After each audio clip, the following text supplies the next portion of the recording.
नमस्ते प्रणाम भैया, हम सिंगर विनय बाबू। आज हमारा बर्थडे है और ये बर्थडे हमारे सब मित्र मिलके सहयोग से हमारी बर्थडे मनाया जाता है। बहुत बहुत धन्यवाद हम पूरा मित्र के, अपने मित्र मंडली के और बड़े भैया और छोट बाबू लोगन के धन्यवाद देते हैं। और जे भी बा सोशल मीडिया से जुड़ल हमके वो सबके धन्यवाद देते हैं।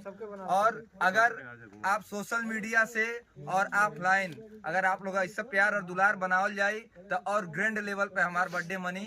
और बर्थडे विश करे खातिर सबके धन्यवाद। और आई वीडियो में बर्थडे केक कटे जाता है।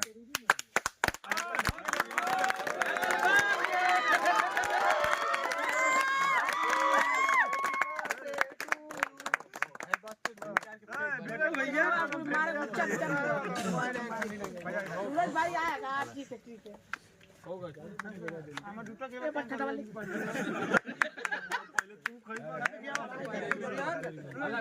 इनके मत क्या हमारे साथ क्या है चेक कर तो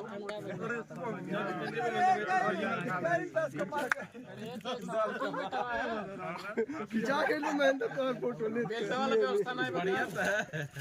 बेल्टे वाला व्यवस्था नहीं बता डाल ले खाए वाला है बिरजू कहा था ही फोटो को देख ले भाई।